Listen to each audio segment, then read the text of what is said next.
पिछली कथा में हमने श्रवण किया, श्रोता के प्रकार में भेद आने से भागवत श्रवण के प्रकार में भी भेद आ जाता है। कहते हैं कि इस कथा को इस प्रकार ध्यान से सुनने का फल क्या है? ये जो चक्र है पुनरपि जननम पुनरपि मरणम का, इससे छुटकारा मिल जाता है।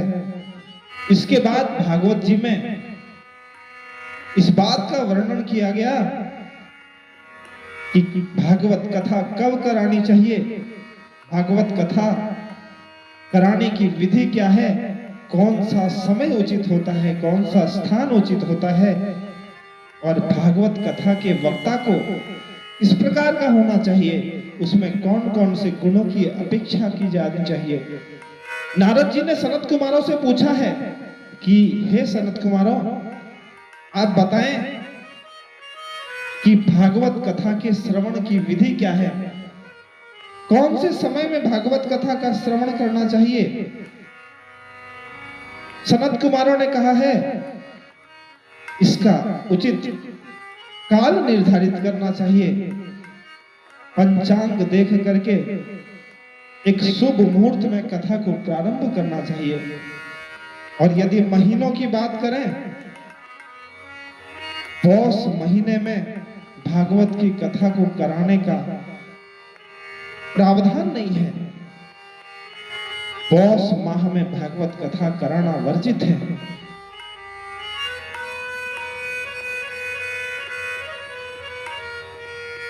और विधि विधान बताते हैं कि भागवत की कथा जहां पर हो रही हो ना, वह स्थल विशाल होना चाहिए, शांतिप्रद स्थल होना चाहिए,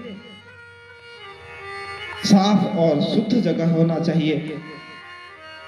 भागवत की कथा जहां पर हो रही हो वहां अगल बगल में तुलसी माता की स्थापना करनी चाहिए, सुंदर सा व्यासासन बनाना चाहिए। व्यासासन ऐसा बने कि जहां से सभी श्रोता सुखपूर्वक कथा का आनंद ले सके। और क्या बताया कि भागवत कथा की जो वक्ता हैं उनके बगल में अलग अलग प्रकार के कलशों की स्थापना करनी चाहिए। सर्वतो भद्रवेदी, नवग्रह वेदी, रुद्र कलश, विष्णु कलश, पितृ कलश, इन सारे कलशों की स्थापना करनी चाहिए। सभी देवी देवताओं की विधिवत आराधना करनी चाहिए। 5 ऐसे ब्राह्मणों का चयन करना चाहिए जो भागवत कथा के साथ साथ भागवत के श्लोकों का मूल पाठ करते रहें।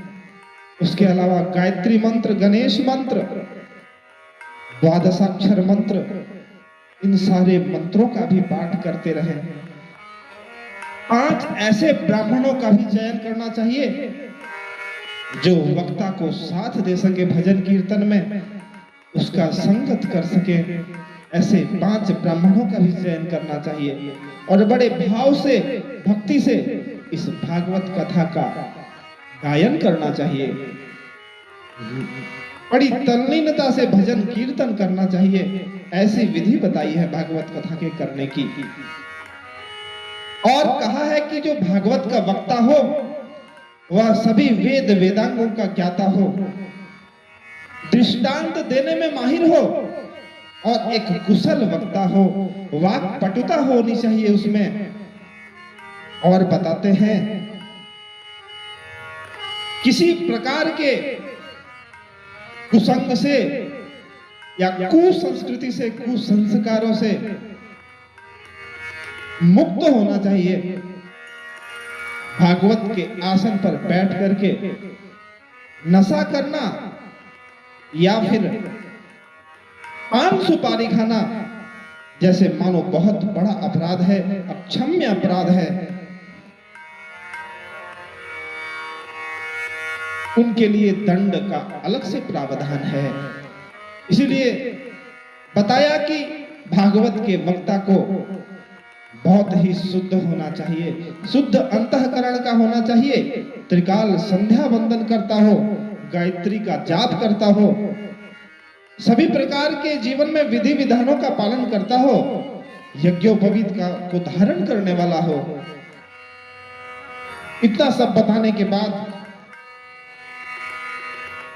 कहते हैं कि कथा के बीच बीच में जितने भी उत्सव होते हैं, जितने भी अवतारों की कथा आती है, जितने भी महोत्सव होते हैं, उन सारे उत्सवों, अवतारों की कथा, महोत्सवों को बड़े धूमधाम से मनाना चाहिए।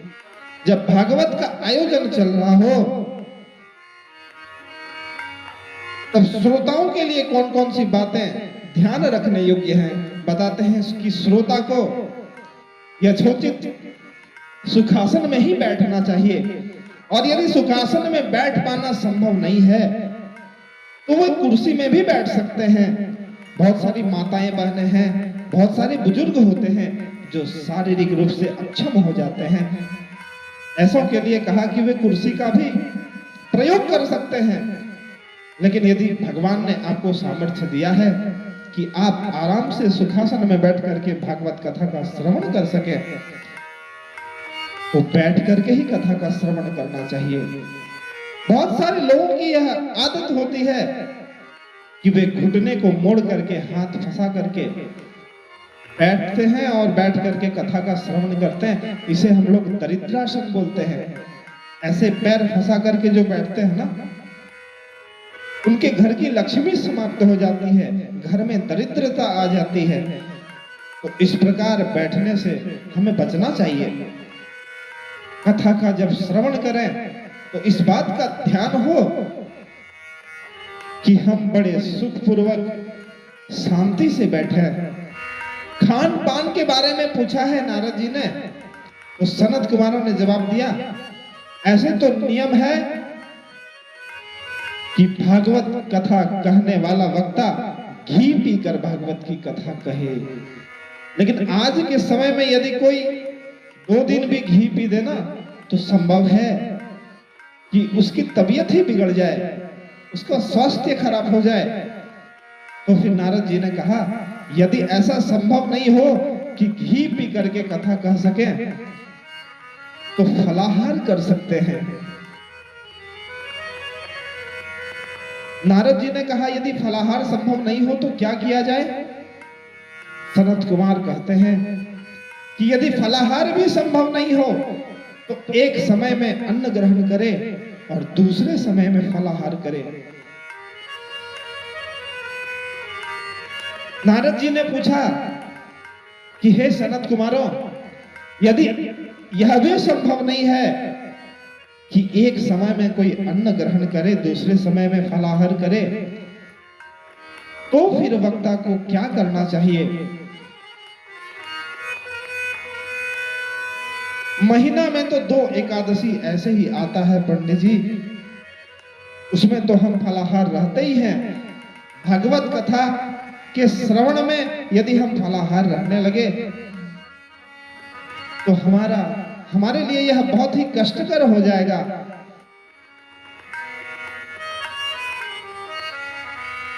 सनत कुमारों ने कहा कि यदि यह भी संभव नहीं हो कि एक समय में फल और एक समय में अन्न लेकर के भागवत की कथा बांचनी है, तो अन्न ग्रहण कर करके कथा बांचनी चाहिए।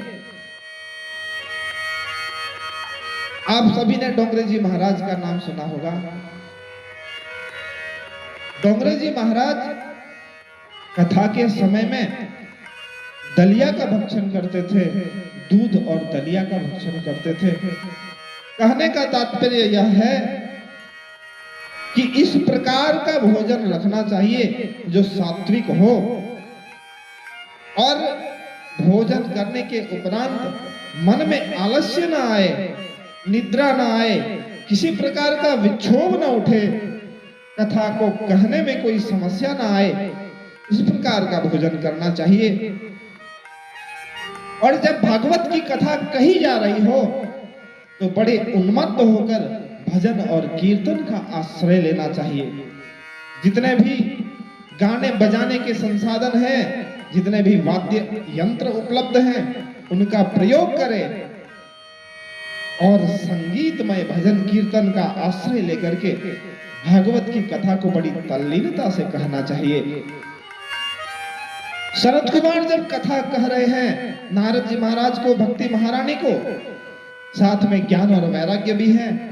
कई मुनि ऋषि मुनि आ गए, अगल बगल के लोग आ गए हैं।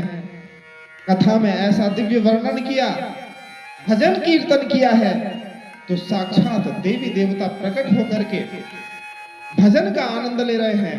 तो कहते हैं क्या कि प्रहलाद ताल धारी तरल गतितया चोद्धव कांश धारी वीणा धारी सुरर सिंह स्वर कुशलतया राग करता अर्जुनो भूत र इंद्रो वादिन मृदंगम जय जय सुकरा कार्तने ते कुमारा यत्राग्रे भाव वक्ता सरसर चनया व्यास पुत्रो बभूव।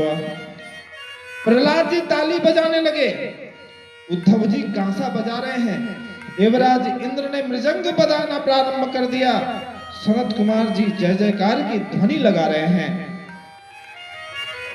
इन सब उत्सवों को देख करके महादेव बाबा से रहा नहीं गया, वे आकर के नृत्य कर रहे हैं। आज